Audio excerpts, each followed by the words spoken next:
Dalal Street gains for the second straight week to post its biggest weekly gain in 3 months. All frontline indices gain close to about 2%, with IT stocks leading the up move. In this week's edition of Editors Roundtable, we'll decode the week on Dalal Street. We'll tell you what to expect from the earnings season in Q2. We'll put the spotlight on the pharmaceutical stocks. I am Reema. With me are Nimesh Prashant and Ekta joining in. And also joining us today, not in the studio, but we've got Sandeep Tandon, founder and CIO at Quant Mutual Fund. Hi, guys. How do you feel? Well, I think the big news of the week came in the last hour of trading on Friday. Guess what? Nobel Prize. Nobel Prize? Not to Donald Trump. And it's not gone to Donald Trump. So I think, let me say at the outset, I think today evening will be interesting and the weekend will be interesting. Yeah. Watch for the tweets. We all hope for peace. A lot of truths, being revealed in that sense. But markets were, I think, I would say pink of health. Absolutely, right? I mean, IPOs, this is pink the of health, the color as well. So. In a way, it's a good market, right? I mean, this week we saw a bit of momentum in the broader markets. Nifty is also up, a bit of short covering as well. The FI selling has reduced to a larger extent. DIs have been buying the market. So it's a feel-good market, so to speak. And now there's an anticipation that maybe you're going to see that finally deal with the US. If that has to happen, if that has to happen, then there is still a room for an aggressive short covering rally because on the Nifty, the FIs are still stored more than 90%. So, aggressive FI positioning on the short side, things changing at the margin, earnings so far, it's not been a disaster to start with. So, let's see how it goes. But have there been some market. nifty Diwali targets which have already come in? I don't think people have started talking about Diwali targets and Diwali picks and all. I mean, last 3-4 years, every week or maybe every month was a Diwali, right? I mean, so much of momentum, so much of rally. So I think people have forgot that. So if I have to list the positives this week, one, the Nifty and the mid-caps up, 1.5%, 2%. IPOs, LG Electronics saw 4 lakh crore, and despite that, you're seeing FIs also buying in the Indian markets, 3 continuous days of FIs buying in the cash market. So that's a positive. The phone call between Trump and, President Donald think Trump. About that, right? Gold and silver, continuing with their But frenzied that point run. that you made, LG, 4.5 lakh crores out of the market. Typically, what did we say? We said IPOs are sucking out liquidity. Yeah. But with 4 lakh crore out, blocked, not in the market. And we still did well, and the FIs are also buying. And this money will come back next week. It's going to come back. So imagine. Let me just quickly, wrap up things in terms of what the week looked like. So Nifty 1.6% higher, Bank Nifty 1.8, mid cap 2%, small cap 1.5%. Sectorally, the IT index was up 5%. Healthcare was up 3%. Hospitals, by the way, right? Max, Fortis, etc. Real estate was up 2.3% as well. Large cap IT stocks, Infosys, TCS, Tech Mahindra, 4 to 5% gains here. Eternal was 6% higher this week. In the broader market, and I look at the NSE 500 universe, Tata Com was up 16%, although 10% of that 16% came on Friday. PG Electroplus 14%. BSE was up 14%. So that's, of course, we've been reporting on over the last couple of days, a little bit of change in stance at the regulator in terms of what they're thinking perhaps is on derivatives.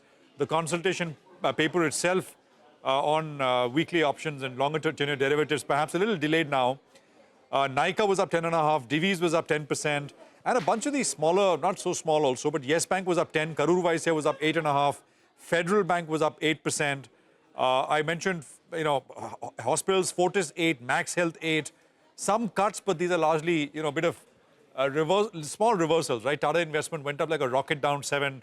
NetWeb has been a rocket for all this year, was down about 6.5% or so. So that is basically where we stand. Sandeep Tandon is with us. Maybe we can go across to him for a quick, just a broad view before. Okay, can we go across to Sandeep? Sandeep, hi. Can you hear me? Yeah, I can hear you. Hi. What's the view, Sandeep? We were talking about some factors this week and perhaps what's important next week. How are you feeling, and do you think there's more risk on here? Prashant, frankly speaking, is definitely a risk on. The biggest important thing which for me is an inflection point, we believe that USD INR pair is on the verge of peaking out. Okay. And that's a very important statement which I'm making based on our analytics. We have talked about USD NIR right from 2012. In a 2019 book, we talked about heading towards 90. We are approaching there. We are in the fag end of that. And the way we have seen selling exhaustion on the FI side, and the last 3-4 days, we have seen that has tapered down. Gold and silver also on the verge of peaking out from a medium term perspective. I think background is more constructive for India equities. We have been underperforming both emerging market as well as developed markets. Sentiments has been extremely bearish. People have virtually given up. And most important thing, some visibility is coming on the trade related challenges which we have seen. And plus the government initiative on the GST side, plus income tax and the interest rate also. So I think the background is more constructive for second half than what we have seen now. And hence we are 98% invested in the equities. Hi, Sandeep.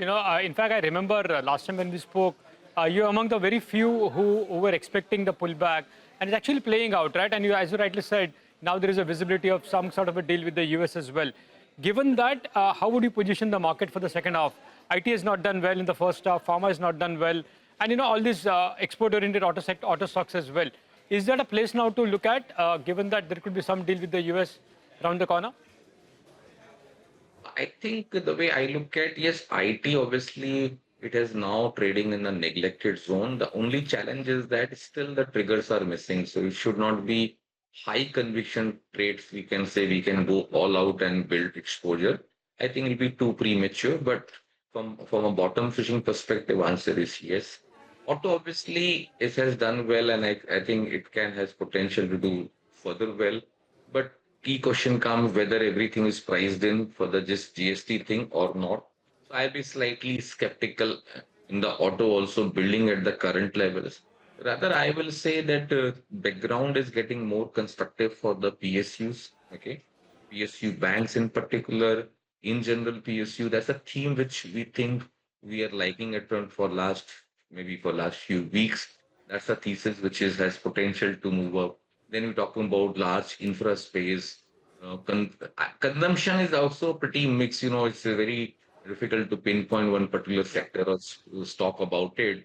But I think these are the larger thesis. Hotel and hospitality has done extremely well. I think we as a house remain constructive on this space also. So I think few things are very clearly visible. And I'm saying forget other thing. Broadly, it is constructive. And you look at the depth of the market also, I expect it to improve further from the current levels. Sandeep, I know I just heard you talk about technology, that it's in the neglected zone. That's great for value buying, but it still lacks positive triggers. But wanted to get your thoughts in what TCS is now talking about. Now they've articulated their vision. They want to be the world's largest AI, a tech services play. And this was a company which was very conservative, very cautious. They never made any acquisitions. They deployed all their capital either in buybacks or skilling existing talent. And now they're looking to build out a 1 gigawatt data center capacity, AI data center capacity. They're going to be very aggressive on the acquisition front. The word was very aggressive on the acquisition front. So do you think the company's positioning, the body language from what they had to say has changed to some extent? And would you read that positively? Because, till a month back, we were complaining that these IT companies are so cash rich and all they're doing with the capital is deploying it in buybacks. And that's an unproductive use of capital.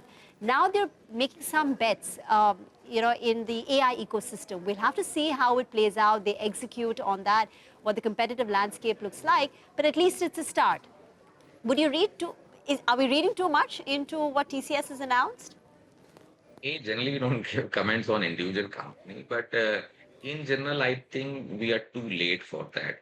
Today, we all remember Vishal Sikka, okay, what step he was taking at that point of time, and he was criticized, and unfortunately, he has to leave. So, if you really ask me, we as an Indian IT company has already lost that opportunity. So, which was there. So I think it will take some time now. Personal view is that if TCS or Infosys and of the companies for last few months are talking aggressively on those lines, when whole world has moved to the next level. So, and even including China, look at, there is no comparison between us and China now. They are way ahead. Okay, at some time, and maybe a few years back, India was way ahead in this space. I think we have lost that opportunity. My personal view is that it will take 4 to 6 years more to rebuild and then say that we are also exist in this space. So I think it will be too premature to get too excited to see these statements. Companies, some of these large companies are reacting very late on this particular front. Rima, I just want to say one thing on that data center, which is the question, right? What TCS is doing is they're not saying that we're building a large language model or something. No. They're just doing a data center. Yeah, the infrastructure. Data center as a business, it's an AI data center, but the AI part is very small. It's going to be, the data center is essentially going to be offered to, as we discussed, to hyperscalers. So it's like any other data center, which is not... the only benefit is that they have the... Innovation. Yeah, but the benefit is that it's in the Tata ecosystem, right? Like Tatas have the land bank, they have energy solutions, cooling solutions which they can leverage, like Tata Communication. No, my only point was that's the benefit TCS enjoys. For them, right? it may be there's a lot of benefit synergies, etc. My only thing is, does it leapfrog them into this AI race suddenly? No, because it is a data center. I mean, at the end of the day, and so and that's the point. It's a passive infrastructure. Yeah. The question is that does it eventually open up, for the company to get into active infrastructure? No, to but me, it depends. The welcome thing is at least they're thinking in slightly different directions. And I thought personally, that statement which they made, right? I think this is for the first time they articulated that that ambition vision, was very clear that we want to be the world's #1 leading IT services, AI IT services technology company. So, the fact that they want to stay a services company, which I think they are, but also but they want to be ahead and sort of, a leader in that space. And even the hard decision to let go of people. Yeah. It's hard for a company like TCS or any Tata Group company to let go of 12,000 people, but they took that. And we asked Kriti, and he said, it's the right thing to do. It was the right thing to do. So if you take that also as a signaling mechanism. Absolutely. But, Street was not very excited. Stock was down. You're getting prepared for the Q2 numbers? So it's going to be a soft quarter. At the margin, it's going to be weak. But in that sense, it will be a bottom quarter because for the last 5 quarters, we've been reporting weak numbers. So there is a lot of hope that maybe this is the bottom quarter and from here on, one should look upwards. In terms of numbers, for Nifty earnings, it's going to be around 6% for Q2 versus 11% in Q1. So clearly at the margin, it will look weak. Even in terms of margin, you'll probably see a 40 basis point improvement in the margins for the Nifty 50 companies. So that's kind of a number. Apart from numbers, for a lot of sectors like autos, discretionary, retail and everybody, it'll be more of the commentary than the actual numbers for Q2 because Q2 was impacted because of GST, because of monsoons and everything. So the commentary would be more important rather than the actual numbers per se. In terms of the overall for Nifty EPS, Kotak is expecting a FY26 number of 1,086 and for FY27 a Nifty EPS of around 1,284. So that's on the margin on what kind of EPS to expect for 25 and 26. Now, coming to individual sectors, banking is a big sector for us, big weight as well. It's going to be a weak quarter. And on this weak quarter, there could be further EPS cuts as well for the banking sector overall. So that's something on the banking side. I spoke about staples and discretionary. Apart from earnings, it's more about the commentary that's going to be quite important for that particular sector. So for that matter, for autos as well, it's going to be mixed, but the commentary is going to be quite important with the GST rate cut and everything. Telecom is going to be a mixed quarter again with the ARPU seeing a bit of improvement, but no fireworks there. Even in metals, it's going to be a weak quarter, so to speak, and especially for a stock like JSPL, it's going to report a weak quarter, so some individual impact will come. Even for cement, it's going to be mixed with a slightly negative bias. So as I said, at the margin itself, it's showing that just a 6% growth would mean that there is no big fireworks as far as earnings are concerned. Citi also puts out a note and they explicitly mention about few positive and negative surprises. So in terms of positive surprises, according to the Citi note, they're expecting a positive surprise from Britannia. They can report a revenue growth as well as improvement in the margins as well. So that could be a big surprise. Within the banks, Bob is something that they're expecting good asset quality, good names and credit cost control as well. So Bob could be a positive surprise. And so is delivery, which can surprise positively in terms of earnings. In terms of negative surprises in this quarter, M&M is likely to, according to Citi note, because of the weak mix, you might miss on the numbers for M&M. Even PI Industries is expected to report a weak number according to the Citi note, and UBI United Breweries also stands out in terms of expecting a weak quarter because of disruption, because of monsoon. So that's the overall number. Net, a weak quarter, but could be a bottom quarter for in Q2, and which can probably see a bit of a heads up as to what to expect in Q3 and Q4 on the back of the commentary. So that's the net overall summary of Q2, what to expect in this quarter. If the expected surprises pan out, will Citi be surprised? Anyway, I just on a lighter note, but that's useful, Nimesh. Sandeep, you look at so much, so many, I know, hundreds of indicators, right? I mean, sentiment, price, etc., is only part of it. I want to just jump to the other big talking point, which is gold and silver. And what is your analysis telling you about those two from here?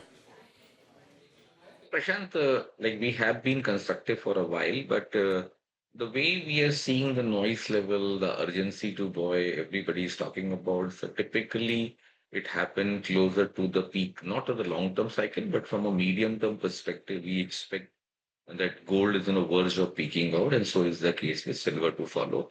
So if you ask me if you have a core holding from longer term perspective, you want to hold your trade, answer is yes, one should remain invested if you are a long term. But if you are keen to build your exposure from the current level, then I think it's not advisable. One should wait from both perspective. A, from a USD INR pair which is peaking out, and if that start correcting from the current level, start appreciating, and so is the case gold correct, then the impact in rupee terms, gold and silver will be more meaningful. And hence, I will, as a investor, I will hold my position. But if I am a trader, I will book my profit maybe on immediate basis. When I say immediate basis, this month itself, I like to cut down my exposure. Nobody can time it so perfectly virtually at the top, but we are getting those indication that the time has come to cut down your leverage exposure if you have any. Okay. All right. Okay, all right. Well, on that note, we'll take a break. But up next, we'll decode some more of the market action. And we'll get you why the pharma index, in fact, outperformed the Nifty on the other side. Stay tuned.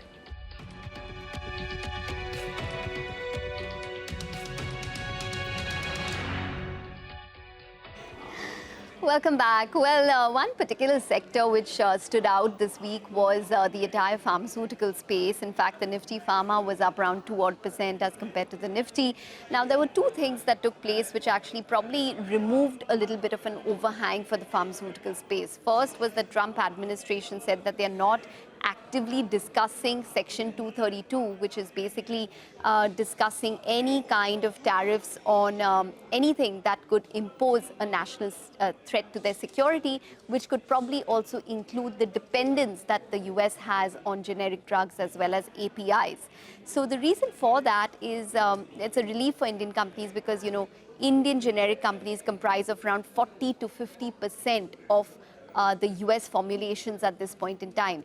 And the manufacturing cost is so low, it's around 1/5 or 1/8 of what the US is. And hence it's unviable for the US to actually impose those kind of tariffs because then it'll raise prices for them. And then maybe some generic companies will think it's unviable for them to manufacture. And then there'll be a shortage of drugs in the US potentially. So to avoid that threat, maybe, tariffs on generic pharma or APIs probably off the table. The second thing is that Macquarie has said that there's an amended version of the US Biosecure Act which has been passed by the US Senate. It's going to go to the House, it's going to get the final sign-off from the President as well. But nonetheless, it is something that the street was looking for. It's positive for all of the CDMO companies, but this time it could be a watered-down version. The likes of WuXi, which is this big Chinese biotech company, is probably not named in that Biosecure Act, and hence maybe the potential for Indian CDMOs might not be as much as the non-watered down version which named WuXi. So let's see, time will tell whether or not we do have that incremental opportunity coming in. But Sandeep, wanted your thoughts on this. How are you placed on, say, generic Indian pharma, the Suns and the Lupins of the world, vis-a-vis the CDMO plays such as Loris and Divi's? Frankly speaking, if the generic was a no-brainer trade, I have been talking about for a while, and it has come true now. But the challenge is that even analyst community was waiting for everything to become in black and white. We have to understand that US has no option but to import from India. And keep in mind, it's not easy that you can replace because you require USD approval plants and a lot of other hygiene factor which is required. And if I'm not wrong, even the Indian generic market share in volume terms is actually closer to 60%, which is a very, very large numbers. When one of the large company has single-handedly has around close to 13% market share, which means this is one area they will not like to invest and see whatever they have done on the branded and the formulation, the additional duties they have put, which also support the generic. If your consumption on these branded and formulation come down, and people will move towards generic, so generic is anyway beneficiary on the stuff which Trump has taken. So we remain very excited about this space, and that's the reason generic has been a significantly overweight in our portfolio for a while now. Okay, Sandeep, thank you very much for joining us today. Next time, please do come to the studio. We missed you here in person. Thanks a lot. Yeah, our SIF is going on, so we were tied up with that part. Okay, take care. Thank you. Thank you very much. Thank you. Well, that brings us to a close in this edition of Editors Roundtable. Next week's a big one, guys. Earnings, full throttle. Yeah, especially you'll be busy with IT now. Lots of IT numbers, and it ends with Reliance Industries. Yeah. And then the following week, we have Diwali, right? The following week is Diwali. Well, thank you very much for watching this show. Goodbye, and continue watching CNBC TV 18 for more news and updates.